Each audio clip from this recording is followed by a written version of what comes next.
hanya dengan Rp15.000 per bulan, Anda telah turut berpartisipasi dalam menyebarkan dakwah bersama Tarbiyah Sunnah. Barakallahu fikum. Assalamualaikum warahmatullahi wabarakatuh. Innal hamdalillah hamdan katsiran thayyiban mubarakan fihi kama yuhibbu rabbuna wa yardah. Asyhadu an la ilaha illallah wahdahu la syarikalah wa asyhadu anna Muhammadan abduhu wa rasuluhu la nabiyya ba'dah. Qala Allah Ta'ala fi kitabil karim A'udzus samii'il alim minasyaitonir rajim. Ya ayyuhalladzina amanu taqullaha haqqa tuqatih wa la tamutunna illa wa antum muslimun.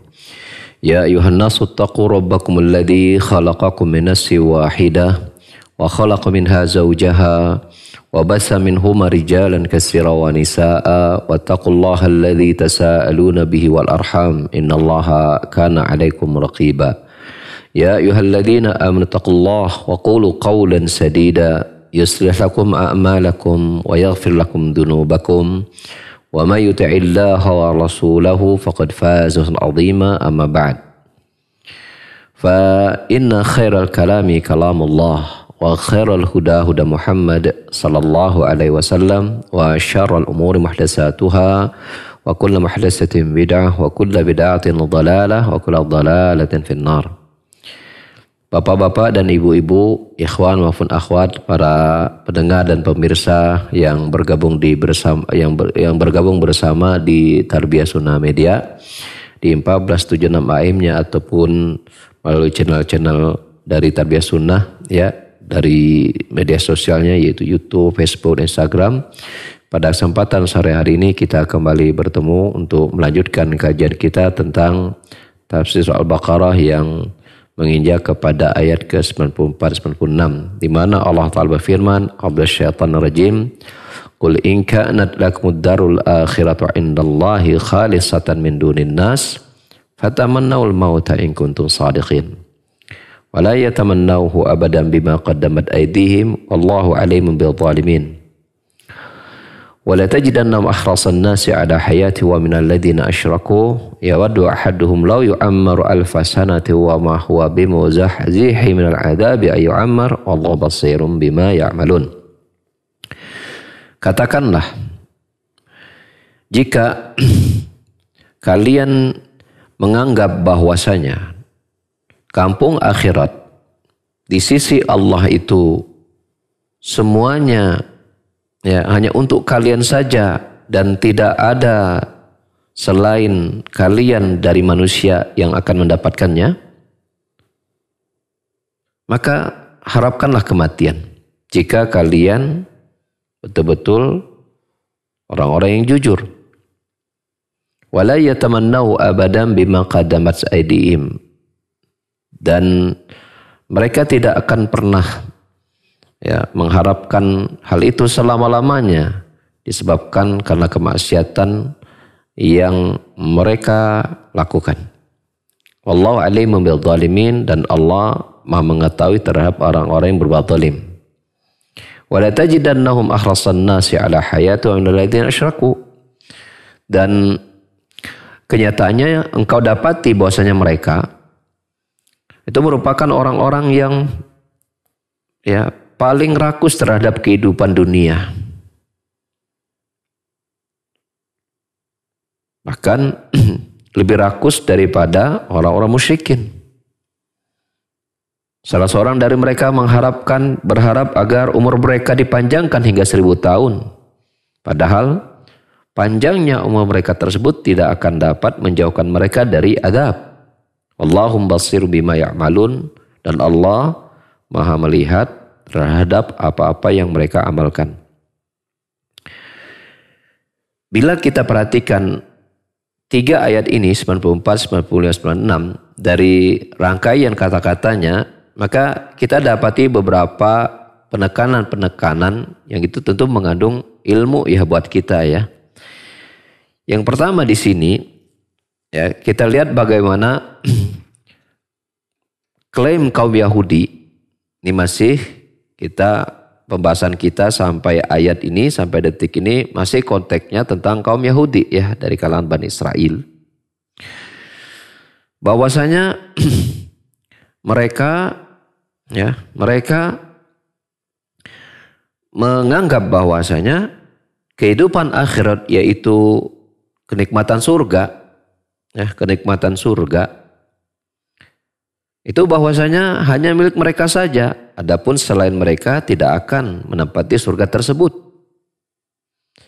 Kalaupun seandainya mereka masuk neraka, maka mereka berkata, ya pada ayat yang sudah kita pernah bahas sebelumnya, lan tamassanan naru illa ayyaman ma'dudah. Ya. Bahwasanya kalaupun kami masuk neraka, maka itu hanya hitungan beberapa waktu saja. Setelah itu kalian yang akan menempatkannya, lalu kami berpindah ke surga. Hada kalamul Yahud. Inilah perkataan orang Yahudi. Mereka begitu percaya diri ya. Bahkan lebih tepatnya overconfident ya. Terlalu percaya diri bahwasanya mereka lah, bahwa surga itu hanya untuk mereka saja. Hanya untuk mereka saja. Adapun selain mereka, maka adalah tempatnya di neraka. Maka kemudian Allah Subhanahu wa taala memerintahkan kepada Nabi-Nya Muhammad SAW, ya ini berdakwah kepada kaum Yahudi di Madinah tentunya dalam ayat ini, yaitu apa? Sampaikan kepada mereka, jika kalian memiliki keyakinan seperti itu, fatamannaul mauta in kuntum shadiqin, maka kalau begitu segeralah harapkan kematian agar jika kalian betul-betul orang yang jujur. Ya dengan kematian itu kalian nanti bisa memasuki surga. Namun kenyataannya ya mereka tidak pernah mengharapkan kematian. Karena apa? Karena mereka itu ya kenyataannya pada ayat berikutnya kita sebutkan bahwasanya mereka itu orang-orang yang sangat cinta dengan dunia. Ya, sangat cinta dengan dunia. Padahal bersamaan itu mereka tahu dan beriman akan adanya hari akhirat. Orang musyrikin, ya tentu di sini adalah bangsa Arab Quraisy ya, yang kafir musyrikin. Mereka kemudian tamak tentang dunia, wajar karena mereka tidak meyakini adanya hari kebangkitan. Ya, mereka melihat kehidupan itu hanyalah kehidupan yang sekarang saja. Adapun setelah ini maka tidak ada lagi kehidupan setelah mati. Berbeda dengan Ahlul Kitab dalam hal ini Yahudi, meyakini adanya hari kiamat, meyakini surga dan neraka. Ya. Tapi ternyata ketamakan mereka kepada dunia melebihi orang musyrikin dalam tamaknya mereka tentang terhadap dunia.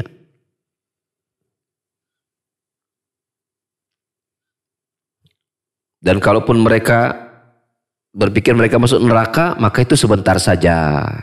Nanti kemudian surgalah tempat kembalinya kami. Dan nanti neraka itu dipenuhi oleh kalian, kata selain Yahudi, kata kaum Yahudi sendiri.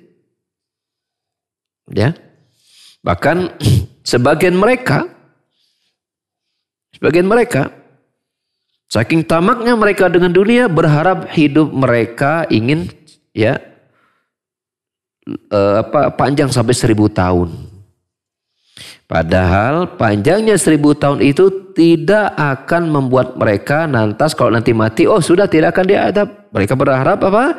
Hidup mereka itu panjang di dunia. Nah inilah sifat-sifat orang yang tamak tentang dunia, ingin merasa hidup umur mereka itu panjang. Padahal bila panjangnya umur namun diisi hari-hari tersebut, waktu-waktu tersebut dengan kemaksiatan, maka justru itu akan menambah adab, semakin bertambah adab di hari kiamat. Makanya Nabi SAW dalam hadis yang diriwayatkan oleh Imam Ahmad dan juga At-Tirmidzi, syarrukum man tala umruhu wa sa'a amaluhu. Seburuk-buruk kalian adalah mereka yang umurnya panjang di dunia, maksudnya, dan mengisi hidupnya tersebut dengan amalan keburukan. Itulah seburuk-buruk manusia. Di sini Syekh Muhammad bin Utsaimin memberikan apa? Memberikan kritikan ya. Memberikan kritikan yang cukup tajam ketika ada seseorang yang hanya berdoa, mendoakan kepada orang lain dengan doanya sebatas semoga panjang umur ya. Ini dikritik. Kenapa? Panjang umur saja bukan berarti pasti adalah baik. Lalu bagaimana doa itu menjadi doa kebaikan?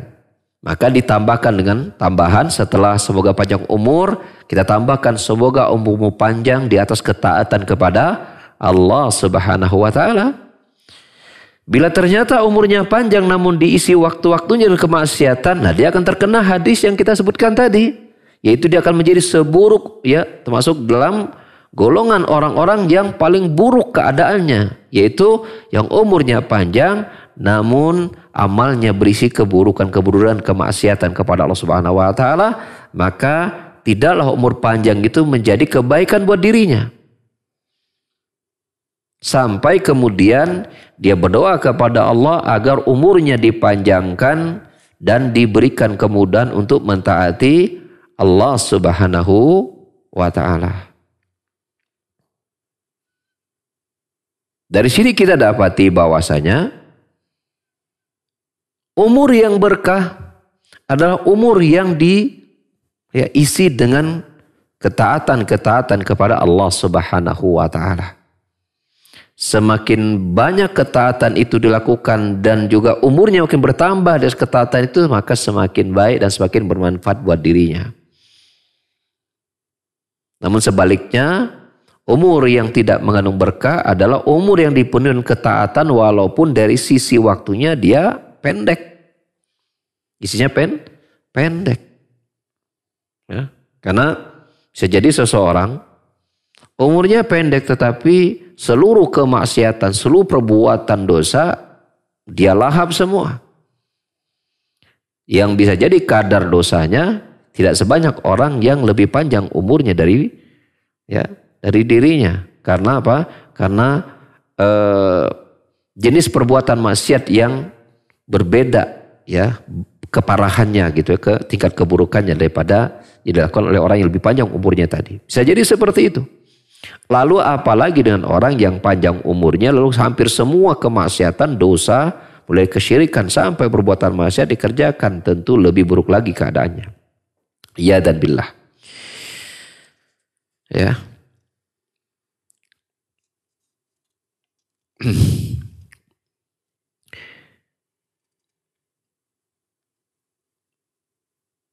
Jadi ada sedikit juga ada di kita dengan mungkin perkataan aku ingin hidup 1000 tahun lagi, begitu kan?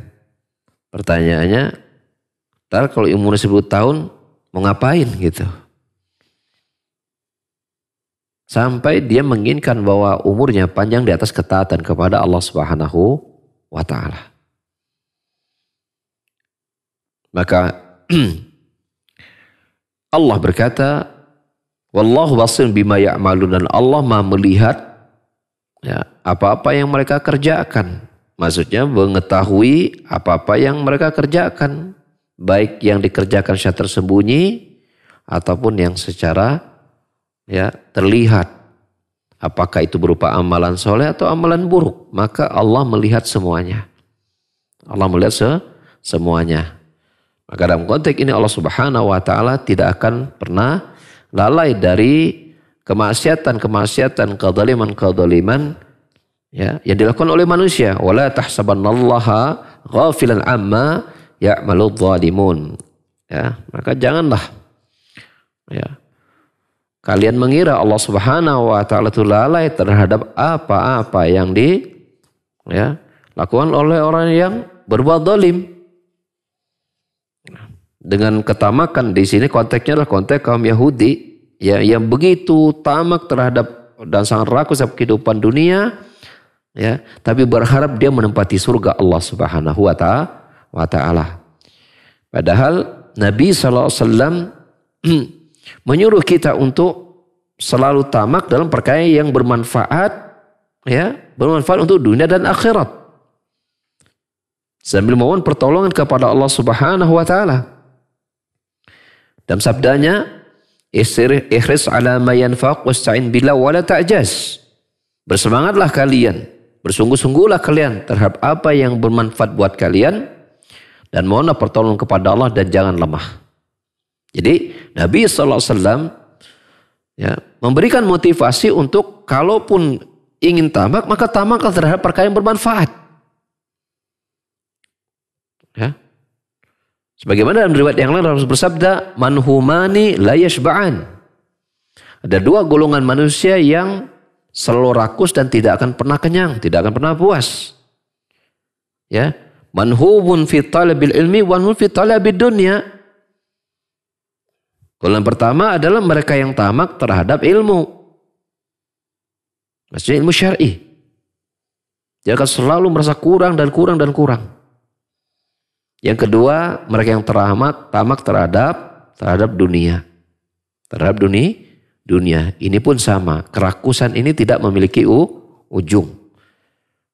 Ya, makanya Nabi SAW juga berkata, kalau seandainya diberikan kepada manusia satu lembah emas, maka dia mengharapkan yang kedua. Dan dalam riwayat yang lain disebutkan, kalau seandainya manusia didatangkan dua lembah emas, ya, labtagha salisan, maka dia berharap dia dapat 3 lembah. Kalau dia sudah memiliki 3 lembah, maka dia ingin mengharapkan lembah yang keempat. Ya, sampai perutnya, ya, sampai mulutnya itu dipenuhi dengan tanah. Maksudnya sampai dia mati baru keinginan dia untuk mencari dunia itu selesai. Itulah namanya ketamakan manusia terhadap perkara-perkara dunia itu tidak punya batas. Oleh karena di situ Nabi SAW mengajarkan kepada kita untuk berlindung pada perkara salah satunya dari apa? Dari nafsu syahwat kita yang tidak pernah puas. Allahumma inni a'udzubika min ilmin la yanfa' wa min qalbin la yakhsha wa min nafsin la tashba' wa min da'watin la yustajabu laha. Ya Allah, aku mohon perlindungan kepadamu dari ilmu yang tidak bermanfaat. Wa min qalbin la yakhsha, dari hati yang tidak pernah tunduk. Wa min nafsin la tashba, dari nafsu yang tidak pernah puas. Wa min da'watin la yustajabu laha, dan juga berlindung dari doa yang tidak engkau kabulkan ya Allah. Berlindung dari doa yang tidak dikabulkan. Itu berarti kita minta agar doa-doa kita dikabulkan. Di antaranya adalah Allah berikan kita kemudahan untuk berdoa dengan doa yang benar. Dengan tata cara berdoa yang benar. Dengan syarat-syarat terkabulnya doa yang terpenuhi. Dengan isi-isi doa yang kemudian sesuai dengan apa yang Allah dan Rasulnya ajarkan. Ya. Jadi berlindung dari doa yang tidak didengar pun termasuk, ya, ajaran dari agama kita, termasuk diberikan perhatian oleh Rasulullah SAW, dan itu juga dikaitkan dengan apa? Dengan keinginan nafsu ketamakan dunia yang tidak pernah ada ujung. Ya. Nah, kisah tentang Yahudi ini yang bagaimana mereka lebih rakus daripada kaum musyrikin, padahal mestinya kalau dia beriman kepada hari akhirat, ya, perhatian dia kepada dunia itu mestinya harus makin mengecil. Sedang perhatian akhirnya harus yang semakin besar, ya. Tapi kenyataannya, ya, itu tidak, keimanan mereka kepada hari akhir, surga dan neraka tidak memberikan dampak kepada mereka dalam mensikapi hidup di dunia secara benar. Maka ada beberapa faidah, ya, yang bisa kita petik dari 3 ayat tadi. Yang pertama, takdzibul yahudil ladzina qalu lanal akhiratu walakumud dunya lan tamassana illa ayyaman ma'dudah. Tentang kedustaan kaum Yahudi ketika mereka mengklaim bahwasanya surga itu hanya milik kami. Ya. Dunia itu bisa milik kalian, adapun surga itu milik kami saja. Kalaupun kami masuk neraka, maka itu hanya waktu yang sebentar saja, dalam hitungan tertentu saja, tidak selama-lamanya. Ya, tidak selama-lamanya. Maka dikatakan dusta karena Allah Subhanahu wa taala menantang mereka, fatamannaul mauta, lalu kalau gitu harapkanlah kematian. Buktinya apa? Mereka tidak mau mengharapkan kematian, takut akan mati karena justru kecintaan mereka kepada dunia sangat besar, dan harapan mereka masuk surga itu sebenarnya hanya sekedar apa? Hayalan saja, kedustaan saja, kamuflase saja. Sebab kalau keinginan mereka menempati surga benar, tentulah mereka tidak menjadi orang-orang yang sangat rakus terhadap dunia. Ini pelajaran berharga buat kita para jamaah sekalian. Bahwasanya di antara sebab yang dapat mengecilkan rasa takut kita kepada adab neraka, yang dapat mengecilkan kita, ya, yang dapat mengecilkan harapan dan semangat kita untuk memasuki surga, yaitu ketika kita tertipu dengan dunia. Ketika ya pikiran dan cita-cita kita itu untuk memakmurkan dunia saja. Menjadi tujuan utama kita. Ya. Dan kenyataannya orang-orang yang berpikir seperti ini justru dia tidak akan pernah sampai pada apa yang dia cari di dunia ini. Ya. Dia akan selalu menjadi orang yang miskin. Karena sifat orang rakus itu adalah orang yang miskin. Karena dia tidak pernah merasa cukup. Tidak merasa cukup itu merupakan sifat yang menghalangi dia berlawan dengan sifat kaya. Kaya itu berarti apa? Tidak lagi merasa butuh. Makanya Nabi SAW menyebutkan, ya dalam riwayat Muslim, bahwa laisal ghina bi kasrati al-arad. Innamal ghina ghinaul qalb. Ghinaul qalbi, ya. Kaya itu bukan banyaknya harta. Kaya itu ketika seorang memiliki keluasan jiwa, kekayaan hati. Itulah hakikatnya kaya yang kita kenal dengan sebutan apa? Qanaah. Sebutan qanaah. Ya. Gitu.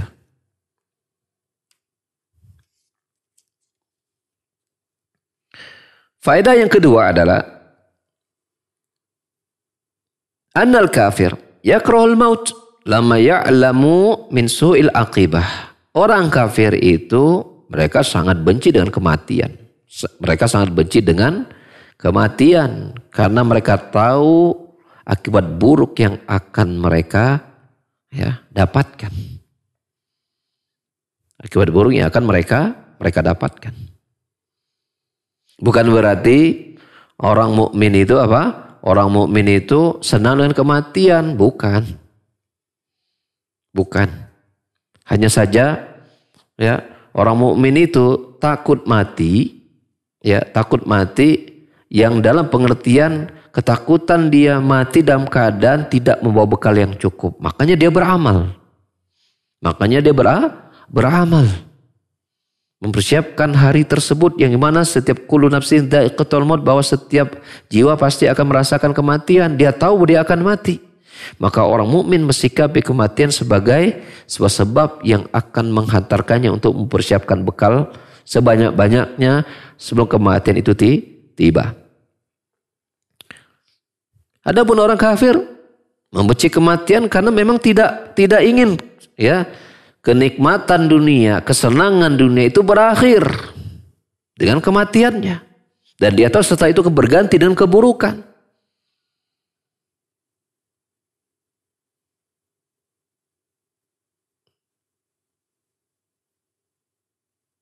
Dan anehnya dalam ayat ini, orang Yahudi yang beriman kepada hari akhir, ya, ironinya mereka menjadi bahkan orang yang lebih rakus daripada orang musyrikin yang memang tidak beriman sama sekali dengan adanya hari kebangkitan. Sungguh merupakan gambar yang sangat buruk. Bila seseorang dia tahu bahwa nanti adanya hari kebangkitan, adanya nanti hari pertanggungjawaban, tapi dia tidak mempersiapkan bekal untuk hari itu dan malah kemudian dia mencari, ya, dunia ini sebanyak-banyaknya, pada dia tahu nanti dia akan lepaskan dan tinggalkan. Ini pada hakikatnya merupakan apa? Dia tertipu pada hakikatnya. Dia tertipu. Ya. Jadi orang mukmin yang beriman kepada hari akhir menjadi orang yang kemudian bila ternyata dunia itu juga dibukakan untuknya, dia tetap memandang dunia itu hina. Ya, man kanatil akhiratu hammuhu, ya, ja'alallahu al-ghina fi qalbihi wa jama'a lahu syamlahu wa atathu dunya wa hiya raghimatun. Barang siapa yang akhirat menjadi tujuan utamanya, maka Allah akan jadikan hatinya itu kaya. Hatinya itu begitu merasa cukup. Allah akan tuntaskan urusannya dan dunia akan mendatanginya dari berbagai macam arah, tapi dia tetap merasa ini tuh hina gitu. Tidakkah kita ngambil pelajaran bagaimana Nabi Sulaiman itu diberikan berbagai macam kenikmatan dunia? Tidakkah kita melihat bagaimana bapaknya Nabi Daud juga diberikan kerajaan? Tapi mereka tetap menganggap kerajaan, kesultanan, kekayaan, kekuasaan itu sesuatu yang hina dan itu merupakan ujian yang kelak akan ditanya oleh Allah Subhanahu wa taala. Apakah berhasil disyukuri dengan membuat kenikmatan itu membuatnya bertambah taat atau sebaliknya ya menjadikan dia lalai terhadap akhirat. Ya dan billah.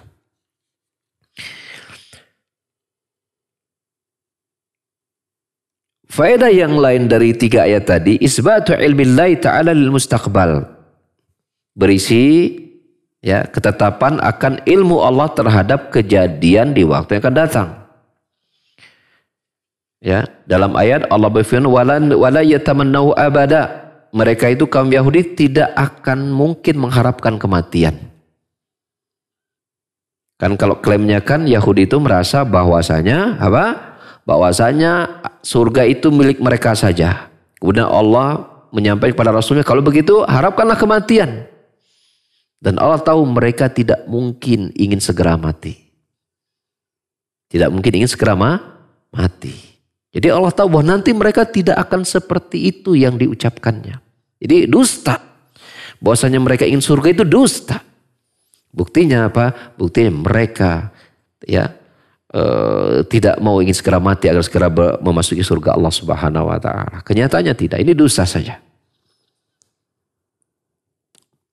Dan Allah mengkhususkan ilmu Allah kepada beberapa orang karena ada apa? Ada maksud. Ya, seperti wallahu alim bil zalimin. Allah alim bil zalimin, mengetahui berilmu terhadap orang yang zalim. Padahal kita tahu ilmu Allah meliputi ya, segala sesuatu, meliputi segala manusia, baik yang zalim maupun yang tidak zalim, baik yang mukmin atau kafir. Allah berilmu terhadap semua keadaan mereka. Namun Allah khususkan pengetahuan Allah kepada orang zalim ini sebagai ancaman ketika mereka berbuat maksiat, sebagaimana kita tadi sebutkan, Allah tidak akan pernah lalai dari kemaksiatan dilakukan oleh orang yang zalim. Wala tahsabanallahu zaliman, ya, wala tahsabanallahu ghafilan amma yaf'alul zalimun. Allah tidak akan lalai. Allah tahu.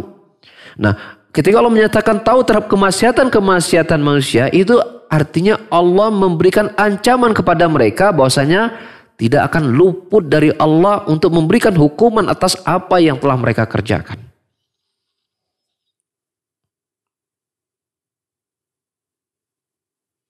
Ini pelajaran berharga buat kita para jamaah sekalian. Ya, ketika kita berbuat maksiat, lalu kita merasa bahwa Allah ya, itu tidak akan mencatatnya sebagai sebuah dosa, ya, maka ini merupakan sebuah ya tipuan, ya. Atau kita merasa bahwasanya perbuatan dosa ini, ya, ya, kalaupun Allah tahu, nanti kan Allah mau mengampuni, mengapa? Allah juga akan mengampuni. Allah akan mengampuni. Betul, kita mengatakan bahwasanya Allah akan mengampuni dosa ya, bagi apa? Lima yasha. Bagi mereka yang Allah kehendaki untuk Allah ampuni. Bila Allah tidak berkehendak untuk mengampuni, maka dosa itu tetap menjadi sebuah sebab dia akan dihukum oleh Allah Subhanahu wa taala. Ya. Dari situ ya kita harus bertarung ya, mempertaruhkan nasib akhirat kita ketika kita dihadapkan kepada kemaksiatan. Dan kita sudah bahas sebelumnya bahwasanya Allah Subhanahu wa taala menguji iman kita dengan sesuatu yang disenangi oleh hawa nafsu kita.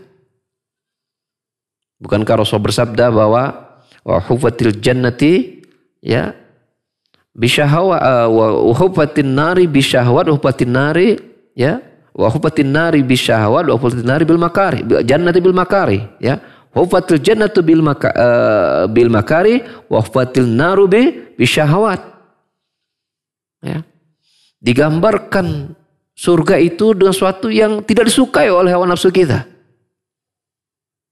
Sedangkan digambarkan neraka itu ada sesuatu yang sangat disukai oleh hawa nafsu kita, syahwat-syahwat kita.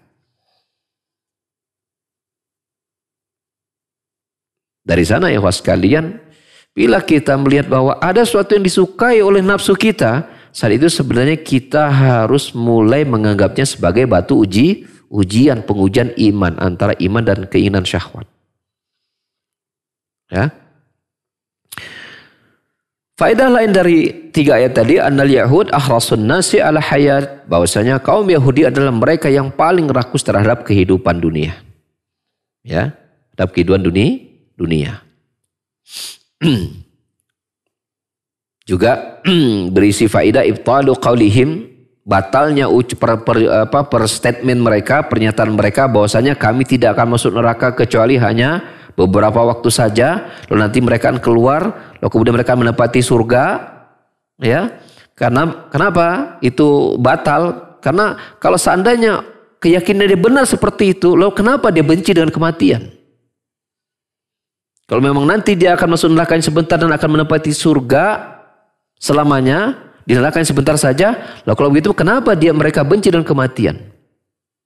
Padahal kan mati kan merupakan sebab dia akan segera bertemu dengan surganya. Ini tampaklah batilnya ucapan mereka bahwasanya kami tidak akan masuk neraka kecuali sebentar saja, lalu kemudian kami akan keluar dan akan menempati neraka. Ini merupakan ya kedustaan, ya statement yang batil, pernyataan yang batil. Ya, kemudian Allah Subhanahu wa taala menyebutkan bahwa kaum Yahudi ternyata lebih rakus terhadap dunia dibandingkan kaum musyrikin. Ya, lebih rakus. Menunjukkan bahwasanya an-nas tafayatu fil hirsi 'alal haya, bahwasanya manusia itu memiliki tingkat kerakusan yang berbeda-beda terhadap dunia, berbeda-beda. Ya, ada yang rakus dan ada yang lebih rakus. Dan yang paling rakus adalah kaum Yahudi. Ya. Walaupun barangkali umur mereka sama dengan kaum musyrikin, benda yang dikejar adalah sama, tapi membuat mereka itu jadi lebih rakus karena mereka beriman kepada surga dan neraka. Yahudi ini, kaum musyrikin tidak. Karena mestinya kalau beriman kepada hari akhir, kerakusan kepada dunia itu mestinya berkurang. Tapi kok mereka memposisikan sama rakusnya dengan orang tidak beriman kepada hari akhir. Dan itu bukankah merupakan tamparan kepada kita sebagai orang beriman? Yang keimanan kita pada surga dan neraka itu benar. Namun kenyataannya, ya, bila kemudian ini tidak membuat kita menahan keinginan dunia dan mengikuti nafsu syahwat, maka bisa jadi kerakusan kita mungkin lebih buruk daripada mereka. Na'udzubillah. Maka pelajari karakter keburukan untuk kita hindari. Kita mempelajari keburukan-keburukan bukan untuk kita lakukan, tapi agar kita mewaspadai dan menjauhkannya dengan sejauh-jauhnya. Faedah yang lain dari 3 ayat tadi adalah bahwasanya orang musyrikin adalah mereka kaum yang sangat tamak terhadap dunia. Allah Subhanahu wa taala sudah menghukumi demikian. Siapapun orang yang melakukan kesyirikan, hakikatnya mereka itu rata-rata tamak dengan dunia. Tamak dengan dunia. Dan kita mengetahui salah satu contoh kesyirikan. Salah satu contoh kesyirikan dan dibahas dalam bab tauhid adalah apa? Barang siapa yang menginginkan amalan dunia itu, amal insan di dunia, ketika seorang itu beramal untuk dunia, itu merusak tauhid. Dan salah satu bagian dari dunia, hiasan dunia itu adalah apa? Arya, ingin mendapatkan pujian dari manusia. Bukan untuk Allah Subhanahu wa ta'ala. Jadi syirik, bagaimanapun bentuknya dan kadarnya, ya, maka itu pasti akan mempengaruhi sikap seseorang terhadap nafsu dunianya. Semakin tinggi tauhid seseorang kepada Allah, semakin tinggi keikhlas seorang itu kepada Allah Subhanahu wa ta'ala, maka ya perhatian dia kepada dunia, kerakusan kepada dunia akan semakin menipis dan bisa jadi hilang. Kalaupun Allah berikan kepada dia dunia, maka dia akan gunakan dunia itu untuk akhirat seluruhnya. Ya, untuk akhirat seluruhnya. Dia hanya sebagai sebuah fasilitas untuk menyampaikan tujuannya ke surganya. Bukan menjadi tujuan akhirnya. Ini kita perlu tekankan agar jangan sampai ketika kita bicara tentang cinta dunia, cinta surga, cinta akhirat dan ingin mencari surga, lalu kemudian kita selewengkan manazur dunia seolah kita tidak ingin dunia sama sekali. Tidak, bukan demikian maksudnya. Maksudnya adalah ketika kita dibukakan atau diberikan kenikmatan dunia, kita akan selalu jadikan dia sebagai sesuatu yang akan menghantarkan kita kepada surga, dan kita tidak berbangga dan tidak apalagi sampai menjadikan kita sombong dengan dunia Allah berikan kepada kita. Tidak sama sekali. Dan saya sering ingatkan tentang perkataan Nabi Sulaiman yang Allah abadikan dalam Al-Quran. Ya, ketika Allah mudahkan dengan izin Allah Subhanahu wa ta'ala, Nabi Sulaiman ya itu memindahkan kerajaan Ratu Saba, ya Ratu Balkis atau Ratu Bilqis itu di hadapannya. Padahal Ratu Bilqisnya itu atau Ratu Balkisnya itu belum sampai. Jadi singkat cerita bahwa Ratu Bilqis ini itu kan mendapatkan seruan, ya mendapatkan surat untuk beriman kepada Allah dari Raja Sulaiman. Dan Nabi Sulaiman memberikan ancaman, kalau dia tidak mau beriman, maka tunggulah waktunya bahwasanya dia akan ya mendapatkan ini ya pelajaran gitu. Maka Ratu Bilqis ini segera bersama pasukannya meninggalkan kerajaannya untuk ya pergi ke kerajaan Nabi Sulaiman. Dalam perjalanan itu Nabi Sulaiman ya bertanya kepada para jin, di antaranya Ifrit, yang ya, artinya bertanya, siapa yang bisa membedakan kerajaan itu di hadapanku? Ifrit berdiri mengatakan, sebelum engkau duduk, ya, sebelum engkau bangkit tempat dudukmu, maka kerajaan itu sudah akan pindah di sini. Itu menunjukkan kecepatan, kekuatan jin ya di antaranya. Namun ada orang soleh di antara tersebut. Maka saya bisa menafsirkan bahwa orang soleh ini adalah apa? Mereka berdoa kepada Allah dan doa yang dikabulkan, dan ternyata malaikat yang memindahkannya. Menunjukkan kekuatan malaikat lebih kuat daripada jin. Itu sebelum si Ratu Bilqis ini sampai ke Raja Sulaiman, kerajaan sudah pindah. Nah ketika itu pindah, apa perkataan Nabi Sulaiman? Hada min fadli rabbi liyabluni aashkur am akfur. Ini semua adalah karunia dari Rabbku untuk menguji apakah aku bisa bersyukur atau sebaliknya kufur terhadap nikmat Allah Subhanahu wa ta'ala. Itu sekaliber Nabi Sulaiman. Allah jadikan contoh, harus disebutkan Al-Quran untuk kita mengambil ibrah. Padahal harta yang kita miliki itu dengan apa yang dimiliki Sulaiman tidak ada apa-apanya. Orang yang paling kaya sekalipun kalau ingin terbang itu naik pesawat. Nabi Sulaiman langsung terbang gitu. Angin menjadi kendaraannya. Belum ada manusia yang punya kehebatan seperti itu. Orang memiliki rumah yang sangat besar, istana yang sangat megah. Belum ada kerajaannya seperti kerajaan Nabi Sulaiman.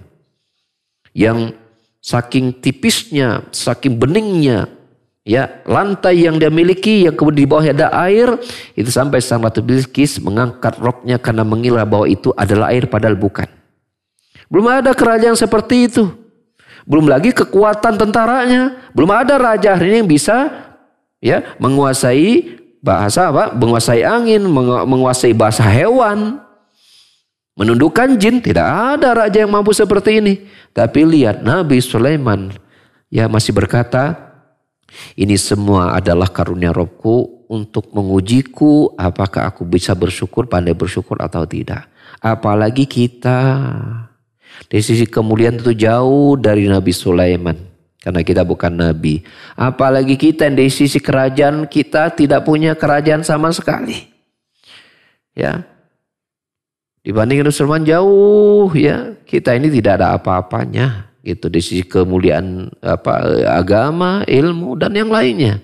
Tapi sekecil ini kita sudah merasa besar kepala. Sulit tawadu. Sebabnya hanya satu, karena kerasnya hati dan kotornya hati, ya. Dan itu di antara sebabnya adalah apa? Karena keimanan kita kepada akhirat itu yang makin mengecil dan kecintaan kepada kita kepada dunia itu semakin membesar. Itu di antara sebab mengerasnya hati kita. Maka selalu kita berdoa kepada Allah yang membolak-balikan hati kita agar kita diberikan keistiqomahan di atas agama Allah Subhanahu wa taala. Agar kecintaan kita kepada akhirat dan keinginan kita masuk surga terus Allah jaga dan meningkat seiring waktu bertambah dan Allah wafatkan kita husnul khatimah. Itulah yang menjadi apa? Perjuangan kita ya selama kita hidup di dunia. Faedah terakhir dari 3 ayat tersebut adalah ya, Allah Subhanahu wa taala ya, Allah Subhanahu wa taala muhitun bi'amali haulai ka ghairihim. Bahwasanya Allah Subhanahu wa taala ya, mengetahui terhadap apa-apa yang mereka kerjakan. Terhadap apa-apa yang mereka kerjakan. Artinya semua amalan ya, kaum Yahudi di sini konteksnya tentu adalah kaum Yahudi. Dan ini juga berlaku di sini adalah musyrikin, dan ini juga berlaku untuk kita sebagai orang mukmin bahwa tidak ada satupun amalan baik berupa ucapan ataupun perbuatan baik yang tampak maupun tersembunyi pasti Allah mengetahui dan mencatatnya, dan kelak nanti Allah akan hadirkan itu pada hari kiamat. Ya. Maka fa amma man saqulat mawazin fa huwa fi 'isyatin radiyah. Maka barang siapa yang catatan amalannya, timbangan amalnya itu berat, maka dia berada dalam kehidupan yang ya Allah ridhoi, berupa surganya Allah Subhanahu wa taala. Wa amma man khafat mawazinu fa ummu hawiyah. Adapun mereka yang amalannya tipis, ya, dosa yang lebih banyak daripada kebaikannya, maka dia akan menempati hawiyah. Dan apakah hawiyah itu? Dia adalah narun hamiyah, dia adalah neraka yang menyala-nyala. Ya, yang Rasulullah menyebutkan bahwa panasnya api neraka akhirat itu 70 kali lipat daripada panasnya yang ada di dunia. Panas di dunia merupakan satu bagian dari ya 70 bagian dari panasnya neraka. Ya, dan billah, dan semoga Allah Subhanahu wa taala ya memasukkan kita ke dalam orang-orang yang cintai dari kalangan para nabi salihin, ya, memperkenankan kita untuk mendapatkan 2 nikmat. Dan bahkan 3 nikmat. Nikmat dunia, ya, nikmat alam kubur dan nikmat surga. Amin. Dan menjauhkan kita dari berbagai macam keburukan. Baik keburukan di dunia maupun keburukan di akhirat. Allah Ta'ala alam. Ya, sampai di situ dulu kajian kita. Kita buka sesi tanya jawab bila ada. Ya, silakan Kang Cepi. Betul. Syukran Ustadz atas pemaparan materi yang disampaikan. Ikhwati mana azanillahu wa iyyakum, para pendengar dan pemirsa dimanapun antum berada yang menyimak kajian di sore hari ini. Silakan bagi antum yang akan bertanya langsung kepada Ustadz bisa melalui line telepon di nomor 022-8686-2637. Sekali lagi silakan yang akan bertanya langsung bisa melalui line telepon di nomor 022-8686-2637 ataupun bisa melalui pesan singkat ke nomor 0811-227-1476. Sekali lagi, bisa melalui pesan singkat berupa SMS atau WhatsApp ke nomor 0811-227-1476. Baik Ustadz, ada pertanyaan yang masuk tidak menyebutkan namanya. Ustadz, akhir-akhir ini Ana sering teringat akan kematian dan jadi takut akan mati. Apakah ini tanda penyakit cinta dunia, Ustadz? Mohon nasihatnya, silakan. Ya, baik. Baik.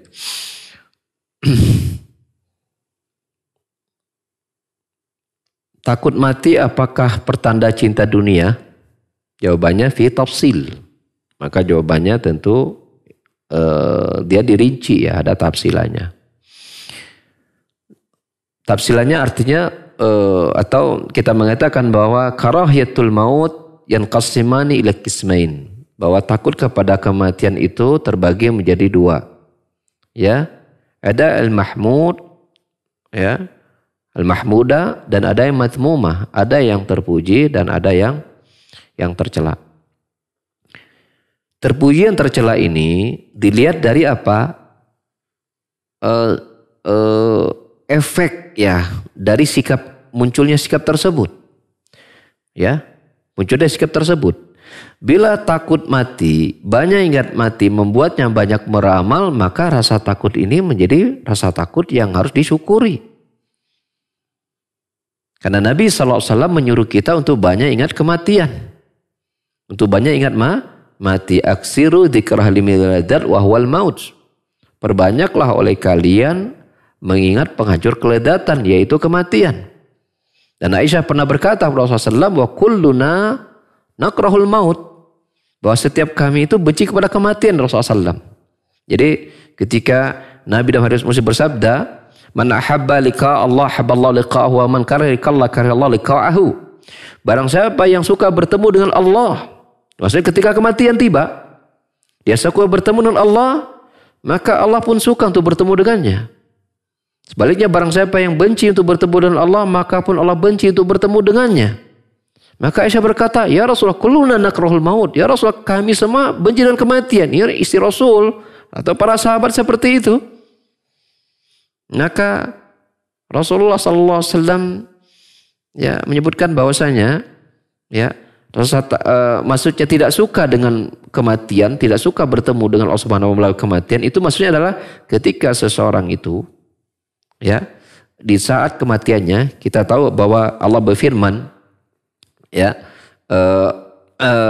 malaikat ketika akan bertemu dengan orang mukmin di saat kematian mereka, maka datanglah malaikat yang memberikan kabar gembira, karena mereka menjalankan keimanan mereka, istiqamah. Innal ladzina qalu rabbuna tsumma istaqamu tatanazzalu alaihimul malaikatu alla takhafu wa la tahzanu wa abshiru bil jannati allati kuntum tu'adun. Ya, dalam surah Fussilat.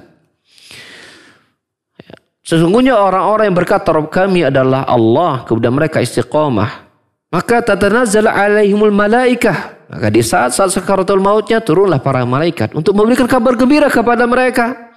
La takhafu wa la tahzanu, kamu enggak usah takut dan apa yang akan terjadi masa akan datang. Wa la tahzanu, janganlah sedih pada apa yang kau tinggalkan. Wa abshiru bil jannati allati kuntum tu'adun, dan bergembiralah dengan apa yang telah dijanjikan olehmu berupa surga. Maka ketika kematian datang berita gembira dari malaikat bahwa dia akan menempati surganya Allah Subhanahu wa taala, pada saat itulah dia ingin bertemu dengan Allah Subhanahu wa taala dan mengharapkan kematiannya segera. Maka dia suka pada saat itu, saat sakratul mautnya, dengan istiqomahnya ketika dia masih sebelum sakratul maut, itu membawa dia kepada husnul khatimah. Itu gambaran yang tentu seorang mukmin ya mengharapkan kematian yang seperti itu. Dari sini kita dapati bahwasanya takut mati yang membawa seseorang itu mengkhawatirkan dirinya bahwa banyak kemaksiatan yang belum dia tobati, kemudian dia banyak bertobat, membawa pada dirinya merasa bahwa dirinya sedikit bekalnya, kemudian dia berbanyak bekalnya dengan ketaatan-ketaatan, maka mereka lah orang-orang yang Allah ganti keburukan mereka dan kebaikan-kebaikan dan pertobatan-pertobatannya kepada Allah Subhanahu wa taala, dan dia mengisi hari-hari waktu-waktu dengan ketaatan kepada Allah Subhanahu wa taala. Maka di sisi ini takut akan kematian menjadi menjadi positif buat dirinya. Ya. Namun bila rasa takut mati muncul karena dia mengingat banyak dosa-dosa yang dia lakukan, ya, kemudian syahwatnya memang begitu kepada dunia begitu besar, kemudian muncul mati, dia takut, ya, dia takut.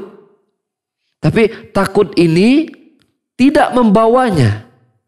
Tidak membawanya untuk merubah kehidupannya. Tidak merubah kehidupannya. Tapi membuatnya semakin jauh dari Allah Subhanahu wa taala, maka rasa takut tadi yang mestinya merupakan rezeki dari Allah untuk dia kemudian berubah, maka ini justru menjadi sebab kecelakaan kepada dirinya. Jadi saya pernah melihat suatu tanya jawab kepada seorang ustadz ya di Jakarta. Pertanyaan begini kepada ustadz tersebut. Ustadz, saya takut dengan mati, tapi kenapa saya kok ketakutan itu kok membuat saya malah kok nggak rajin beramal gitu. Nah ini merupakan sebenarnya pertanyaan kontradiktif sebenarnya. Mestinya kok takut mati banyak beramal dong kalau takut mati gitu kan. Tapi demikianlah. Ya, sebenarnya takut mati itu menjadi sebab dia ya bertambah ketaatan. Ternyata takut mati itu ya justru membuat dia ya lupa dengan hari akhirat dan semakin membuat dia terpesona dengan lima dunia yang Allah bukarkan kepada dirinya. Maka dia takut mati. Maka takut mati yang seperti ini adalah takut matinya ala orang-orang kafir yang itu tidak dibolehkan oleh kita untuk mencontohnya. Takut mati karena apa? Khawatir nikmat dunia apa? Nikmat dunia itu hilang. Nah ini tidak diperbolehkan. Tapi takut mati hanya takut sesaat tapi kemudian tidak berubah. Ini juga ya sangat disayangkan. Yang semestinya itu takut mati membuat dia bisa berubah. Tapi dia tidak gunakan nikmat rezeki itu untuk dia mempersiapkan bekal. Kita lihat ya banyak ya bahwa para ulama menjadikan bahwa takut akan kematian itu merupakan sebab lembutnya hati mestinya. Mestinya lembutnya hati. Justru orang-orang yang muncul takut mati adalah orang-orang yang sebenarnya itu merupakan pertanda dia mulai khawatir dengan dunia yang dia jalani sebenarnya. Maka pada hakikatnya ini adalah rezeki Allah berikan kepada dia berupa hidayah. Muncul rasa takut yang merupakan buah dari perenungannya kepada agamanya, kepada kehidupan akhiratnya. Bagaimana kalau saya mati dalam keadaan saya masih sedikit bekal? Pada hakikatnya merupakan nikmat dari Allah Subhanahu wa taala. Hanya saja itu menjadi positif bila dia berbuah menjadi amal soleh dan pertobatannya dari keburukan-keburukan yang dilakukan di masa lalu. Allah bisawab. Baik, syukran Ustaz atas jawabannya. Kita beralih ke penanya selanjutnya dari Abu Abdillah di KBB atau Kabupaten Bandung Barat. Ya. Mohon nasihat Ustadz agar hati ini teguh dalam meyakini pemahaman sunnah karena suka ragu kalau lihat video atau tulisan yang menjelek-jelekan dakwah sunnah. Silakan Ustadz. Iya, ya. Sebenarnya jawabannya sudah di pertanyaan sudah ada, yaitu jangan nonton. Kalau dengan nonton jadi ragu ya jangan nonton. Karena sebelum nonton kan nggak ragu. Ketika nonton jadi ragu, berarti solusinya jangan nonton. Karena tidak semua orang yang ketika menonton seperti itu membuat dia teguh. Maka berarti apa? Dia jangan nonton yang begitu-gituan. Carilah nonton yang tidak dia membuat menjadi berubah. Ya, karena tidak semua orang diberikan kemampuan untuk bisa mengurai syubhat. Ya, tidak semua orang diberikan taufik ketika mendapatkan tonton seperti itu, dia malah menjadi meningkat keimanannya gitu kan, seperti itu. Ya jangan nonton. Sudah saja cari tontonan yang lempeng aja gitu kan, seperti itu. Yang hanya membuat kita hanya ingat akan ketaatan, jauh dari kemaksiatan, itu aja fokusnya. Karena bisa jadi dengan kita nonton seperti itu kan sudah jelas kemudaratannya muncul tadi. Jadi semakin menjadi kok kayaknya keteguhannya menjadi kendor gitu kan. Berarti kan efek buat dia berarti tidak bagus. Maka dia mestinya sudah tahu jawabannya, dia jangan membiarkan dirinya untuk membuka tontonan-tontonan seperti itu mestinya. Karena apa? Berdampaknya ke dia nggak bagus, sebagian yang malah bagus. Ya, ketika nonton itu dia hanya bisa melihat bagaimana syubhat-syubhat yang ada, bagaimana penyimpangan yang ada kemudian diluruskan oleh ya dai-dai yang membawa kepada kebenaran, membuat kita malah membawa kepada keistiqomahan. Malah itu tambah bagus. Tapi tidak semua orang seperti itu, maka solusinya jangan nonton seperti itu. Itu solusinya, itu yang paling bagus. Ya. Dengan pemahaman yang minim, dengan ilmu yang kurang, ya, ke majelis juga sekarang susah. Kemudian disebut nonton seperti itu dan berdampak pada menurunnya keistiqomahan, keteguhan, maka berarti ini tidak memberikan manfaat yang lebih besar, justru mudarat yang muncul. Maka jangan dulu nonton ya acara tonton-tonton seperti itu solusinya. Itu yang paling mudah. Jangan nonton acara yang semisal itu. Kalau ada penasaran, buang penasaran, simpan jauh-jauh, ganti yang aman-aman saja. Ya, sibukkan diri dengan apa? Dengan amalan pribadi kita. Kita sendiri akan dihisab oleh Allah Subhanahu wa taala. Ya. Cari tontonan, baca buku-buku, cari amalan, ya, zikir-zikir yang membuat kita ya istiqomah, yang membuat kita semakin cinta Rasul, semakin istiqomah atas sunnah Rasul sallallahu alaihi wasallam.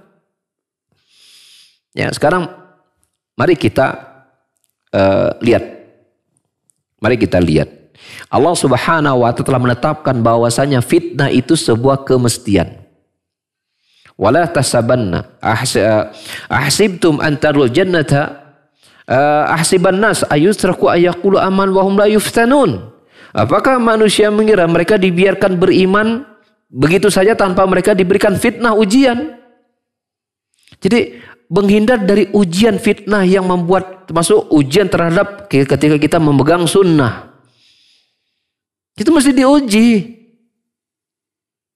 Ada saja yang kemudian datang ya dai-dai yang memperolok sunnah, yang mengejek-ngejek ustaz-ustaz sunnah. Mesti itu akan ada. Kalau penghulu sunnah ajar Rasulullah SAW itu dihina, dicela, bahkan diperangi, lalu kemudian kita mengira kita dibiarkan begitu saja. Kita ingin iman kita ya iman yang aman-aman saja gitu kan. Yang tidak perlu diuji, tidak mendapatkan pengetesan tidak. Itu diuji.